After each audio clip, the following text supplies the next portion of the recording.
Hi everyone, and welcome to the beautiful robotics lab at Nowood High School. My name is Dr. Crowley, and I teach robotics here at Nowood High School. Today is a very exciting day. Today you're going to see the culmination of our collaborative engineering project. This is between the engineering students in the Timberlane Regional School District in New Hampshire and our own engineering students right here at Nowood High School. So essentially what you're going to see next when the bell rings is, back in January, I gave the students an engineering challenge. And the engineering challenge was for the students to collaboratively build and design a robotic vehicle that will stay on this yellow line that you see runs the perimeter of the robotics lab here at Norwood High School. So the engineering challenge was they had to design and build this vehicle that would stay on the yellow line all the way through. We met together over our video conferencing network that was provided by the kind folks at Norwood Bank. They provided that beautiful video conferencing unit that you see. So we met with the students twice over our video network. We did a project overview in January. We had another follow-up meeting after that. And this vehicle was designed by the students in Timberlane, New Hampshire. It was also programmed by the students in Timberlane, New Hampshire. And we built it here in Norwood, Massachusetts. We made some small edits to the program that the students in New Hampshire wrote. So that was the New Hampshire part, was to design and program the vehicle. And this is actually modeled after the original Mars Pathfinder Rover Project, of course, which was very successful. And the two rovers that were featured in that real project were, of course, Spirit and Opportunity. So the vehicle was designed and programmed by the students in New Hampshire. And then the challenge that I gave to the Norwood High School students was they had to design a system where if the Timberlane vehicle came off the track, the Nowood students had to design a system that would put that Timberlane vehicle back onto the track. So today you're going to see those three vehicles working in harmony. The Nowood students built the leading vehicle, or the front one. They also built and designed the rear one. The middle vehicle that you're going to see was designed by the Timberlane students. So it should be a lot of fun today. I want to point out a couple quick things for you, a couple features of the robotics lab here. You'll see that banner that's over my left shoulder is very important. That's a symbol of the partnership that we have with the students in the Timberlane Regional School District in New Hampshire. This is the second year in a row that we've done a collaborative engineering challenge with those students. It's fantastic. It gives them a real-world field. We all know that the world today is very integrated, so they get us. So while we may not be doing a global project, you know, it's not an international engineering project. It truly is an interstate engineering project, if you will. You'll also note that we want to thank our corporate sponsors. The Blue Hills Charitable Foundation gave us $10,000 in October of 2013. And they gave that money to us specifically to expand our offerings of engineering and robotics to Nowood High School students. So the bell is just about to ring. It's just about ready to ring. What you will see is, as soon as the bell rings, we're going to connect to the Timberlane students in New Hampshire. Our Norwood High School students will come in, and we'll be off and running. You're ready to see the culmination of our year-long collaborative engineering project. So thanks for watching.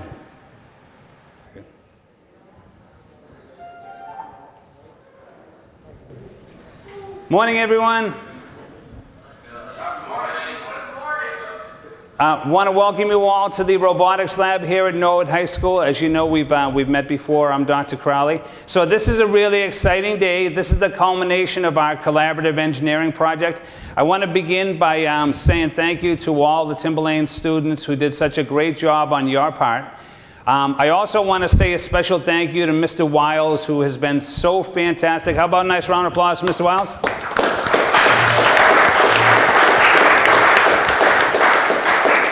Mr. Wiles he's a very patient man, and he's been so wonderful to work with. It's really hard to do this in terms of the schedule, but it's a pleasure to work with you, Mr. Wiles, so thank you for everything that you do.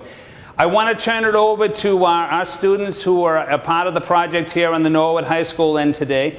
And of course, to my right, we have Tegan, then we have Kaushik, and then we have Hanny. I'm going to turn it over to them, and then we're going to get right into the event itself. All right. This is, as Dr. Crowley has said, the culmination of a year of work between these two classrooms. the goal was for the Timberlane High School to design and program a robot that could follow the yellow line with black tracks on either end of it. So our goal was to create 2 vehicles that would follow it closely enough, but without hitting it, and hopefully be able to correct the Timberlane vehicle should it fall off the course. I would like to give a big thank you for Team Blue for designing the rover and creating the initial program. If the members of Team Blue are in attendance today, would you mind standing for us, please? Members of Team Blue? Great. How about a nice round of applause for them? Team Blue, everyone.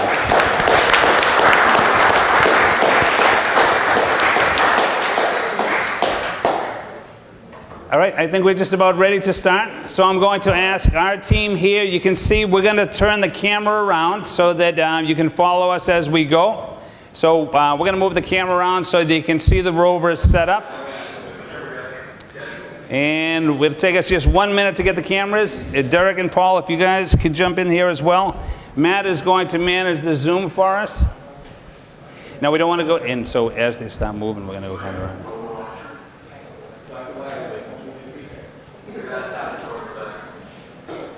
Okay, so you let us know when you're ready to go. Kaushik, Hanny, Tegan.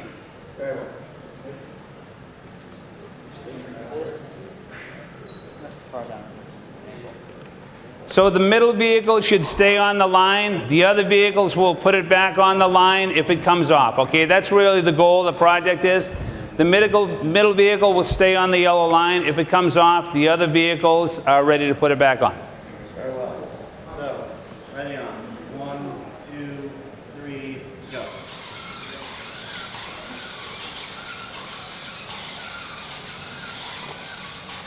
You should record, right?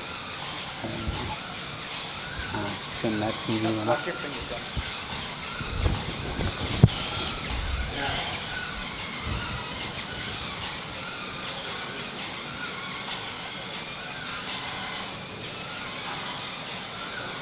Follow.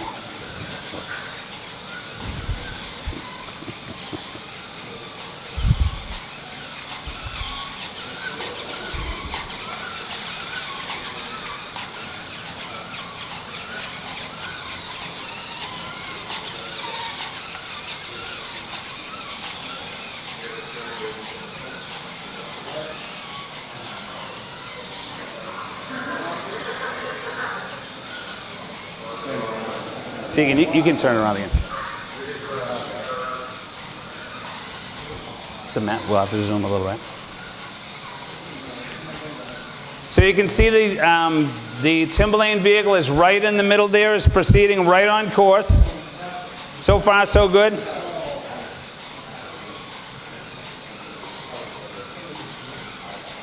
The trailing recovery vehicle is coming up the rear there.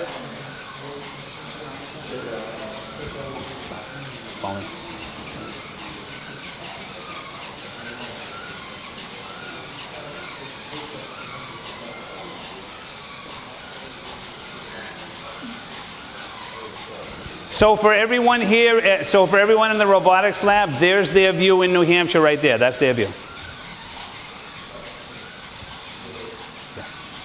And we're getting ready to come this way, right? We're going to let the Timberlane one go through. So you can see the Timberlane vehicle is in your view right now. And we're getting ready to adjust for the blind spot.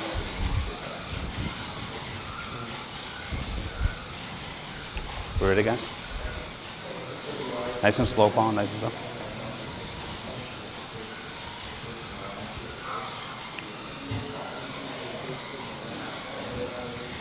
Kaushik, if you could take, there you go. Thank you. We have a little bit of a blind spot, everyone. So you can see the lead vehicle coming through right now.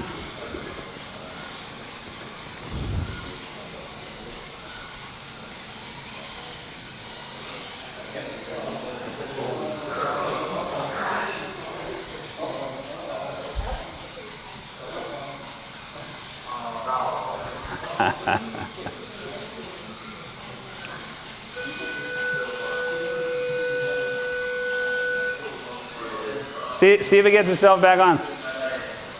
Oh, look at that, guys. It's all back on. Nicely done, guys.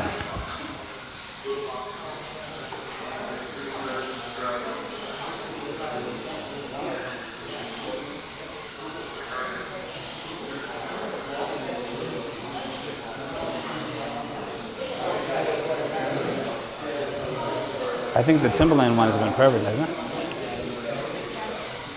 That Timberlane vehicle is still perfect, isn't it?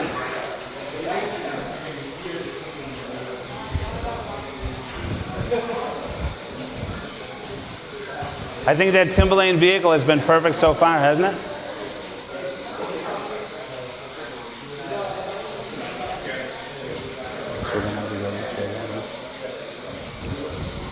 Now this is going to be the tricky one, guys. Yeah.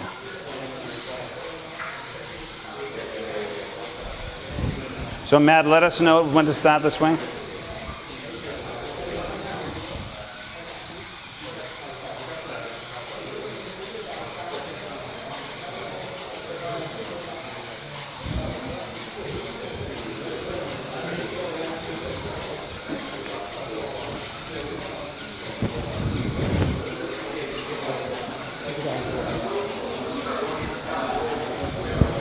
Paul, we need more room.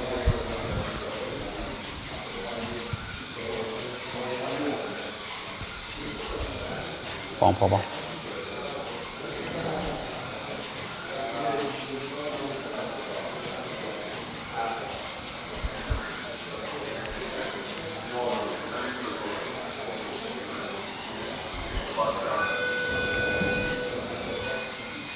Matt, can you?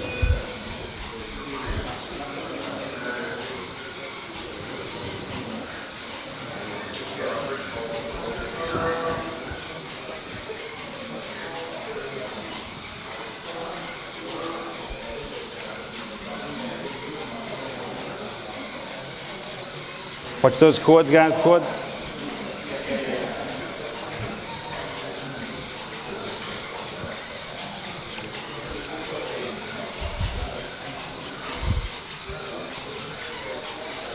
Coming up on the finish line there, number 1.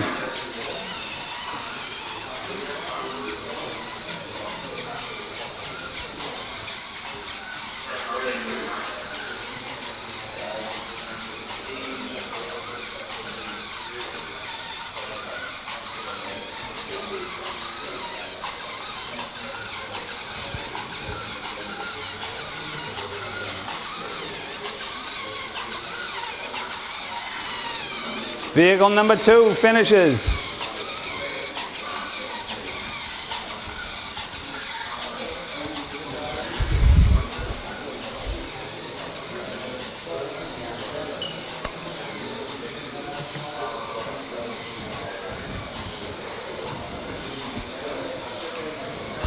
And here's the third one.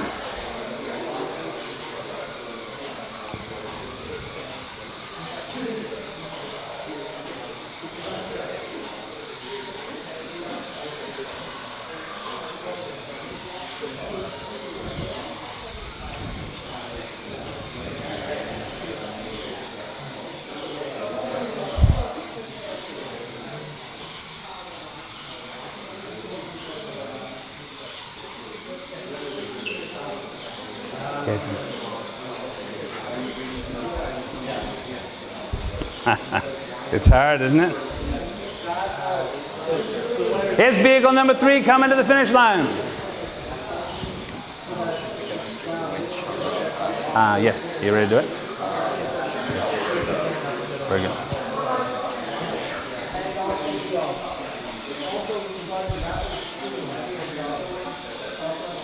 And there is vehicle number 3 coming to the finish line. Okay, what we'll do is, Tegan, Kaushik, Annie, if you guys want to, can you demonstrate, so all 3 vehicles made it around. How about a nice round of applause for both groups?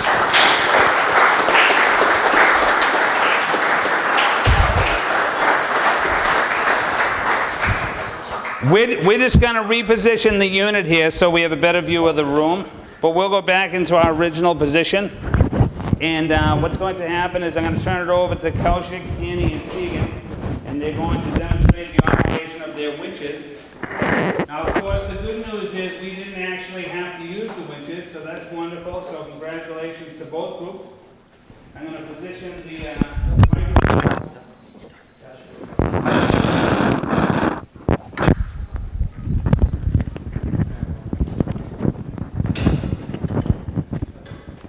Now, I also want to recognize a couple of people who are here today. First off, we have our Nowood High School principal, George Yusevich. Thank you for coming, Mr. Yusevich. And also our superintendent of schools, Mr. Hayden, and also our assistant superintendent of schools, Dr. Alec Wyatt. Thank you all for being here today, as well as the teachers and all the other students and administrators. A little bit about this project. I think what's so amazing about this project is the real key variable that all the students had to deal with is the fact that the light in this room is constantly changing. From minute to minute, the value of the light in this room changes because the sun rises over there in the east and it moves in this direction across that line. So the light is never the same. And of course, the reason why this project is so complex is the students had to set parameters. They had to measure the amount of light that we had in the room, how it affected their sensor values, and then most importantly, through experimentation, they had to go in and set their thresholds for turns and everything else, okay? So it was very complex. I'm going to turn it over to the group now, and they can walk you through the operation of their